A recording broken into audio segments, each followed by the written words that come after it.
और खबरें विस्तार से देखेंगे। चिकित्सा मंत्री गजेंद्र सिंह खीवसर ने स्वास्थ्य विभाग में चिकित्सा विभाग की बड़ी बैठक ली, जिसमें उन्होंने विभागीय योजनाओं का रिव्यू किया। इस बैठक में चिकित्सा एसीएस समेत कई अधिकारी भी मौजूद रहे। इससे पहले मंत्री खीवसर ने मेडिकल कॉलेज लैब में लगी आग से नुकसान का भी जायजा लिया।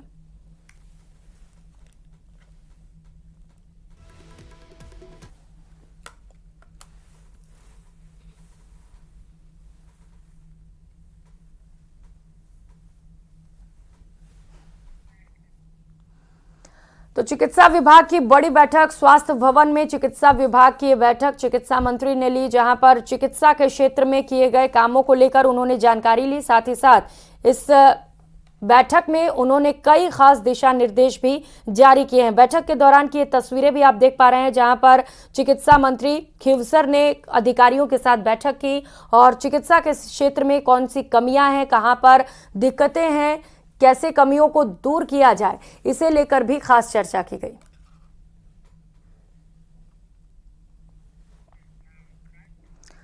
और देश भर में राम मंदिर की प्राण प्रतिष्ठा को लेकर उत्साह का माहौल है, लेकिन इस बीच कोटपुतली के लक्ष्मी नगर के रहने वाले 10 साल के छात्र हिमांशु आकर्षण का केंद्र हैं। हिमांशु सैनी स्केटिंग करते हुए अयोध्या पहुंचने वाले हैं। इस सफर में उनका साफ कहना है कि वो अयोध्या पहुंचकर ही दम लेंगे। तो भाई भी उनका साथ देते हुए नजर आ रहे हैं। तस्वीरें आप देख पा रहे हैं। 22 जनवरी को अयोध्या में प्राण प्रतिष्ठा होने वाली है और इस भव्य कार्यक्रम में शामिल होने के लिए हिमांशु स्केटिंग का सहारा लेते हुए अयोध्या पहुंच रहे हैं। एक दिन YouTube पे वीडियो देख रहा था, तब उसमें सभी लोग पैदल जा रहे हैं, तो मैंने भी सोचा कि मैं स्केटिंग से जाता हूँ अयोध्या। तो इसमें और कौन कौन सा आपके साथ जा रहे हैं? और मेरे पापा जी साथ जा रहे हैं और मेरे भैया साथ जा रहे हैं। बात करें बेटा, इतनी भयंकर सर्दी है, सर्दी होने के बावजूद भी आपने इतना हौसला जो आपने मजबूत किया है, तो ये कहाँ से प्रेरणा मिली आपको? ये मैंने श्री राम जी नाम नहीं ले रहा। हालांकि रद्द होने के दोनों ही अलग अलग कारण हैं। मौसम की वजह से रद्द होने का फैसला अंतिम समय में हो सकता है, लेकिन निर्माण कार्यों के चलते रद्दीकरण के फैसले के मामले में अब रेलवे बोर्ड ने दखल दिया है और सभी जोन को निर्देश दिए हैं कि अचानक रद्दीकरण से यात्रियों को परेशानी होती है, लिहाजा इसे अनुशासन के साथ किया जाए। रेलवे ने रेलों के रद्दीकरण को लेकर दिशा निर्देश जारी किए हैं।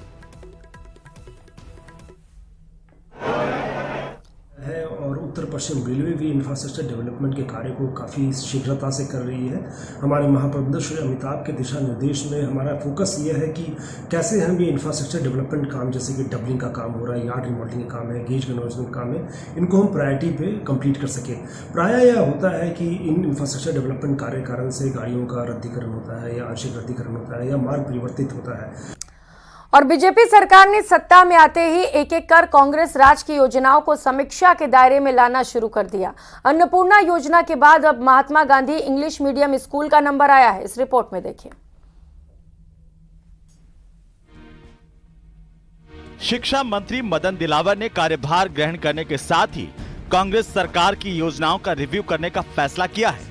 शिक्षा विभाग के अधिकारियों के साथ बैठक के बाद नए शिक्षा मंत्री ने कहा कि नई शिक्षा नीति में कक्षा 1 से 5वीं तक मातृभाषा में पढ़ाए जाने का प्रावधान है, इसीलिए महात्मा गांधी अंग्रेजी माध्यम स्कूलों पर दोबारा विचार किया जाएगा।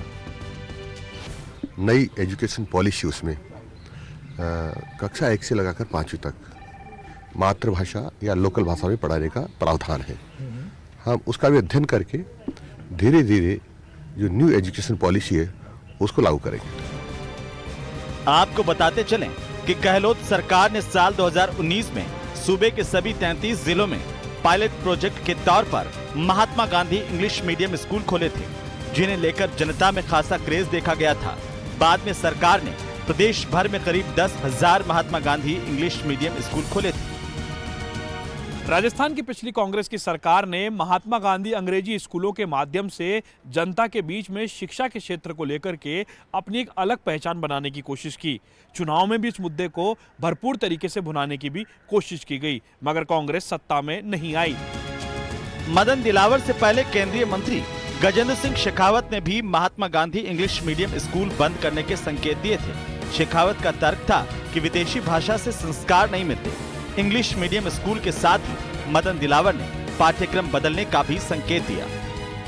इतिहास में क्या गलत मानते हैं आप? पहले खुल के कहते हुए हैं, अब तो इतिहास में ये गलत है कि जो घटनाएं नहीं हुई और उसको होना बता करके गलत पढ़ाया जा रहा है, तो उसमें संशोधन करना आवश्यक है। पर एक साथ नहीं, हम अध्ययन करेंगे इसका क्या उपयोगी है, क्या अनुपयोगी है। जाहिर है मदन दिलावर के रिव्यू के फैसले पर कांग्रेस ने कड़ा पलटवार किया, बीजेपी पर भेदभाव की राजनीति के आरोप लगाए।